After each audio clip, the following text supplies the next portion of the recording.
Welcome to the deep dive. We're here to unpack complex ideas, maybe some surprising discoveries, and really fascinating innovations, making them clear for you. Today, I want you to sort of step with me into this world of, well, extreme engineering. It's a place where, honestly, the boundaries of what's possible are just being redrawn. Imagine creating a machine incredibly intricate, packed with hundreds of tiny precision parts, but it's thinner than maybe, what, three or four credit cards stacked up. That's the level of craft, the meticulous detail we're exploring today. Our deep dive is into this really captivating world of ultra-thin watches, specifically horlogerie, well, the absolute peak of high watchmaking, both art and engineering. And we're focusing on two pretty groundbreaking models from the masters at Piaget, the Altiplano 910P, and the legendary Ultimate Concept Tourbillon.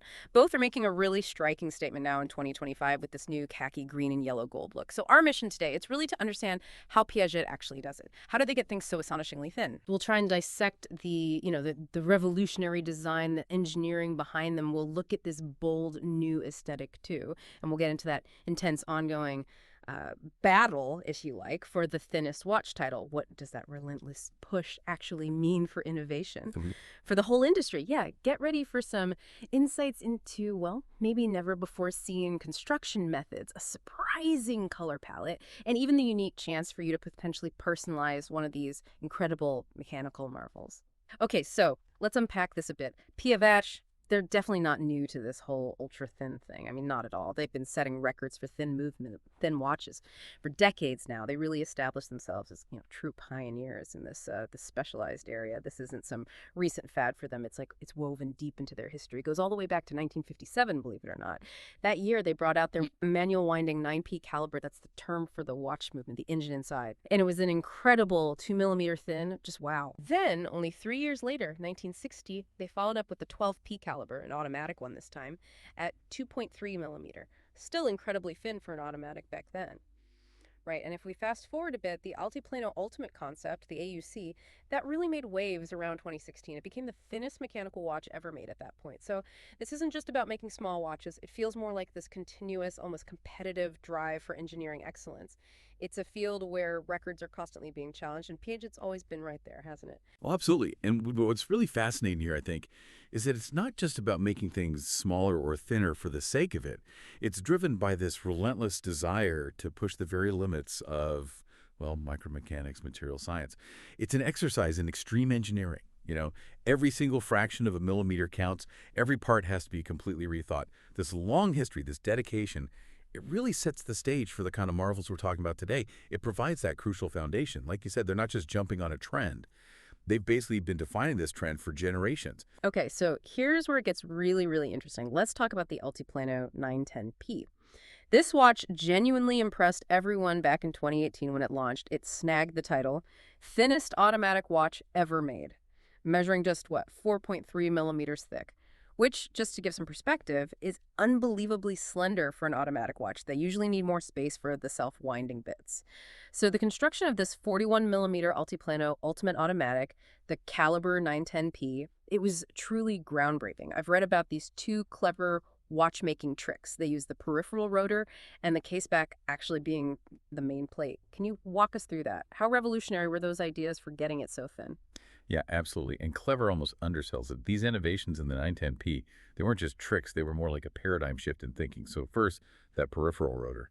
Instead of the classic rotor that sits on top or in the middle of the movement, adding vertical height, you see they use a rotor that circles the entire movement, right around the edge. It's this ingenious design that just completely eliminates that extra bulk, saves crucial space. Okay, that makes sense. Going around the outside instead of sitting on top. Exactly. But the second trick, well, it's arguably even more fundamental, more radical. The watch's caseback, the actual back of the watch, it serves as the main plate for the movement itself. Wait, the caseback is the main plate? Precisely. So normally you have a case, and then inside that you build the movement on its own main plate. Here, they merge those functions. This integrated architecture, it's not just smart, it's a total rethink. You're not building a watch inside a case anymore. You're engineering the case as a core part of the movement. It just blurs that line between the enclosure and the engine, It forces this everything is essential design philosophy. It fundamentally redefines the watch's structure. You know what you just described, the case back being the main plate, that raises a really critical question for me. How on earth do they ensure durability, precision over the long term?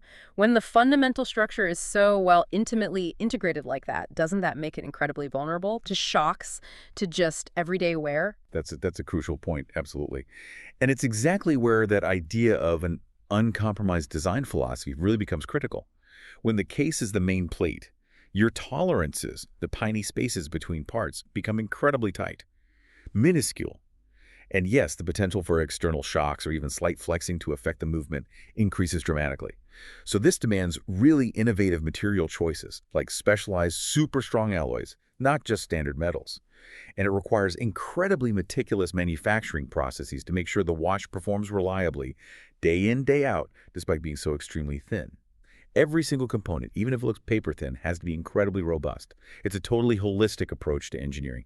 Every decision impacts the whole structure's integrity. Right, it's not just about thinness, it's about strong thinness. Exactly. Performance can't be sacrificed. And now, looking at 2025, this Altiplano 910P is getting this fantastic new look. We're talking an 18K yellow gold case, classic luxury, right? But then it's paired with this really vibrant green alligator strap, which is already a statement. But the truly unique part, I think, is the face of the watch. There isn't a traditional dial. Again, it's about saving every fraction of a millimeter of thickness.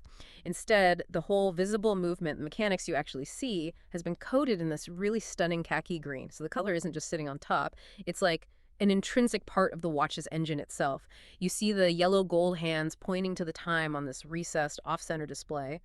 And apparently, if you look really closely, there's a subtle cross-shaped pattern on the screws holding that display.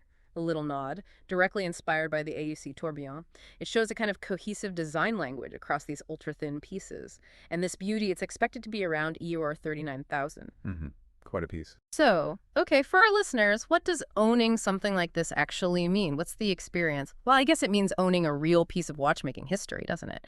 A technical marvel that represents the absolute pinnacle of ultra-thin automatic watchmaking. That's key.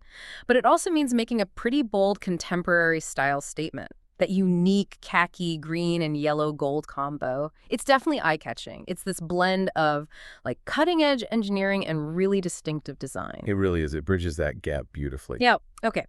If you thought the 910P at 4.3 millimeter was thin, prepare yourself. We need to talk about the Altiplano Ultimate Concept Tourbillon, often just called the AUC Tourbillon. My mind just immediately jumps to the sheer scale of precision needed here. This feels like truly next-level engineering. It's pushing boundaries even further into what seems, well, almost impossible. It really does stretch the imagination. This watch, it grabbed headlines back in early 2024. The achievement. Becoming the thinnest tourbillon watch ever made. And when I say thin, I mean astonishingly thin, just 2 millimeters thick. Overall height, that's the exact same height as the original Altiplano Ultimate Concept, the non-tourbillon version, which is just absolutely incredible when you think about the complexity of adding a tourbillon mechanism. That's one of watchmaking's most intricate, delicate complications. Yeah, and just to connect that to the bigger picture for everyone. A tourbillon, well, it's one of those complex regulators in watchmaking. Originally, it was designed to counteract the effects of gravity on a pocket watch's accuracy by constantly rotating the escapement and balance wheel. So to integrate such a sophisticated multi-part mechanism, which itself needs space to rotate into a watch that is just 2 millimeters thick, and to do that without sacrificing performance or durability or even its power reserve, I mean, that is just an incredible feat of microengineering. It requires rethinking every single component, every pivot, every gear, every spring has to be designed for this extreme compactness. Yet still function perfectly. It's not just about making things smaller, it's about maintaining peak performance under extreme miniaturization. And that's arguably even harder. Right. It has to actually work properly, too. Precisely. It can't just look thin. And the extreme engineering needed to pull this off, it was made possible by using that same overall architecture as the original AUC, right? The cobalt alloy case itself, serving as the main plate for the movement. Yes, that foundational innovation was key. And every single part embodies what Piaget calls uncompromised conception, which, I take it, means they didn't just tweak existing parts.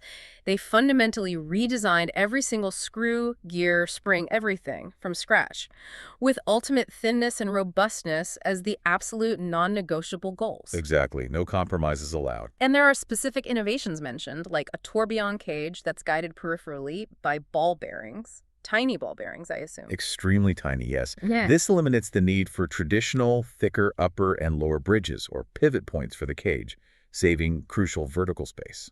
Ingenious. And they even had to develop a completely new mainspring barrel, specifically designed to cope with the extra energy needed to drive that constantly rotating tourbillon regulator, all within that impossibly thin 2 mm profile. Yes, the power demands of a tourbillon are higher, so the energy source had to be re-engineered too, without adding thickness. Yeah. It's incredibly complex. So for 2025, this AUC Tourbillon is also getting its own khaki green edition. It keeps its remarkable 41.5 mm diameter by 2 mm thin case. And it's crafted from that robust cobalt alloy you mentioned. Which makes sense. You explained that at this extreme thinness, gold just wouldn't be strong enough. It needs that structural rigidity. Correct. The material science is critical at these dimensions. Aesthetically, this new version has a movement that's partially coated in that khaki green. It creates this really striking visual contrast, especially with the elegant gold accents they've added around the tourbillon cage itself and on the hands. And it's paired with a green textured calfskin strap.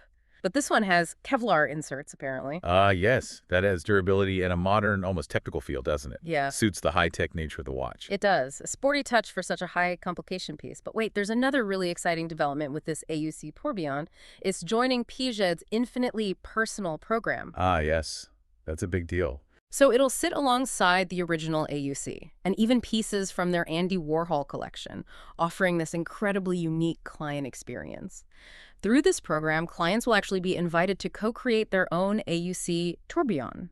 Using a dedicated online configurator tool, I mean, imagine having a direct hand in designing such a complex, beautiful, and technically advanced machine, tailoring it to your exact tastes. It takes personalization to a whole new level, especially for a watch this exclusive and intricate. Totally. It makes an already incredibly exclusive watch even more uniquely yours. And as you'd probably guess for something this bespoke and advanced... Pricing is upon request. Exactly. Yeah. Definitely not off the shelf. No, indeed. But beyond the absolutely incredible technical achievements here, this new color scheme, the khaki green and yellow gold, it's a really fascinating aesthetic choice for both models, isn't it? It's this blend of quite robust, almost military-inspired tones from the khaki, with a timeless luxury and, well, the warmth of the yellow gold. It's not a combination you see every day in haute horlogerie, especially not applied quite like this. No, it feels quite fresh. It really does. It adds this contemporary and distinctly bold character to these highly technical timepieces. It sort of breaks away from some of the more traditional watch aesthetics. It makes these record breakers stand out visually too, not just technically.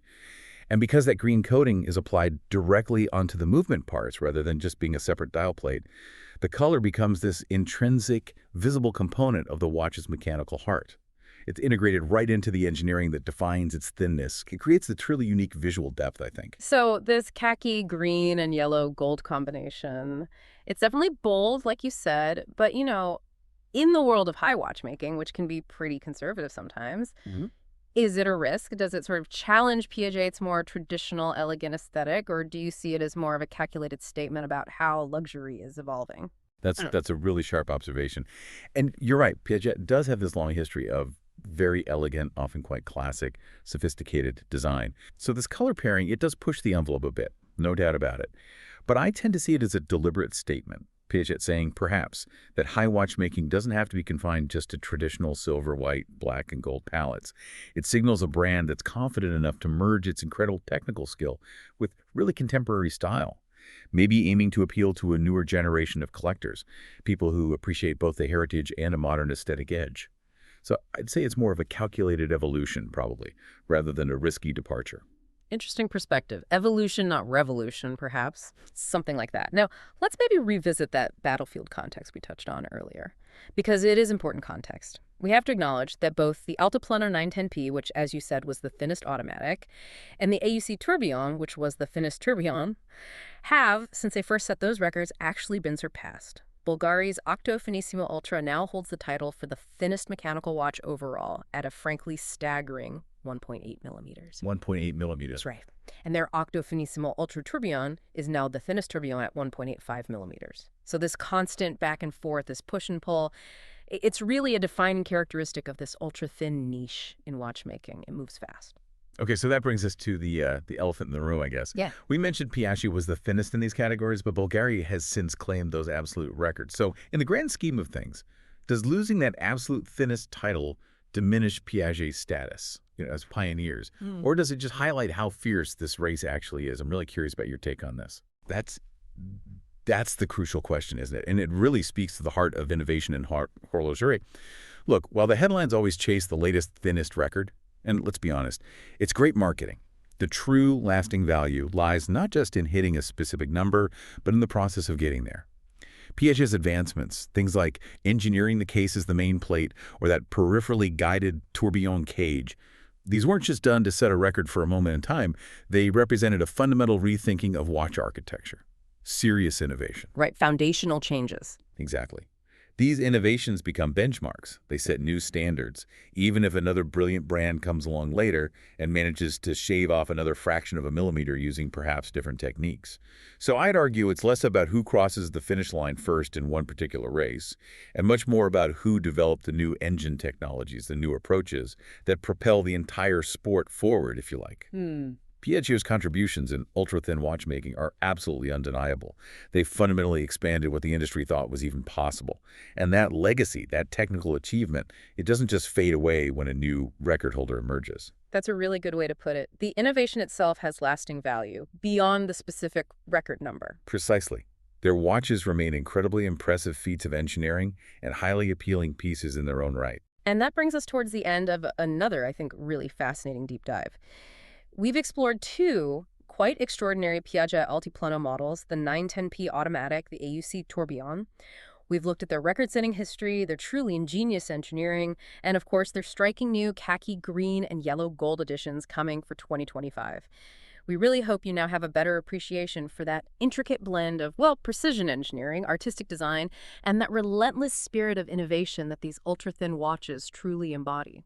They're clearly much more than just devices for telling time. They feel more like monuments to human ingenuity, a testament to what becomes possible when limits are constantly challenged. Beautifully put. So maybe consider this as we wrap up. If the world of watchmaking can achieve such, frankly, mind-boggling feats of miniaturization, creating these complex mechanical marvels thinner than a few credit cards, what does that tell us about the hidden potential maybe lying dormant in everyday objects all around us? What other impossible design challenges in completely different fields perhaps could be solved if we applied that same level of intense ingenuity, dedication, and maybe that uncompromised conception philosophy? Something to think about until next time on The Deep Dive.